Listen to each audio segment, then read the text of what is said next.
அஜித்தோட டூயட் பாடனா வில்லியா நடிக்கிறதா தேடி வந்த வாய்ப்பை தட்டி கழிச்ச த்ரிஷா. சினிமா உலக பொறுத்தவரை ஹீரோயினின்ற இமேஜ்ல இருந்து கொஞ்சம் சறுக்குனாலும் அதுக்கப்புறம் அவங்கள மீண்டும் ஹீரோயினியா ஆக்குறது நடக்காத காரியம்.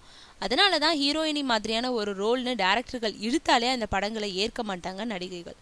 அப்படித்தான் அஜித்தை வச்சு கௌதம் மேனன் இயக்கும் படத்துலயும் ஹீரோயினி மாதிரி ஒரு ரோல், ஆனா நெகட்டிவான ரோல்னு இழுத்தாரு. இதனால உஷாராயிட்டாங்க த்ரிஷா. அஜித்தோட மங்காத்தா வரைக்கும் டூயட் பாடின தன்னை வில்லியா சொர்ணாக்கா மாதிரி மாத்த திட்டமிட்டுறாருன்னு கணக்கு போட்டவங்க தெலுங்குல ஒரு படம் இருக்கு, தமிழ்ல சிம்புவோட செல்வராகவன் இயக்கும் அலைவரிசையில நடிக்கிறேன், அதனால இப்போதைக்கு கால் ஷீட் தரது கொஞ்சம் கஷ்டம்னு சொல்லி தேடி வந்த வாய்ப்பை தட்டி கழிச்சிட்டாங்க த்ரிஷா. இதே காரணத்துக்காக தான் முன்னாடி இந்த வேடத்துக்காக பேசப்பட்டு வந்த ஐப்பட நாயகி எமி ஜாக்சனும் கலந்துக்கிட்டாங்களாம். அதனால இப்போ அந்த வேஷத்துல பரதேசி தன்ஷிகாவை ஒப்பந்தம் செஞ்சிருக்காங்க. ஆக மாஞ்சாவேலு ஹீரோவும் அந்த படத்துல ஹீரோயினியா நடித்த தன்ஷிகாவும் இந்த படத்துல வில்லன் வில்லியா நடிக்கிறாங்க.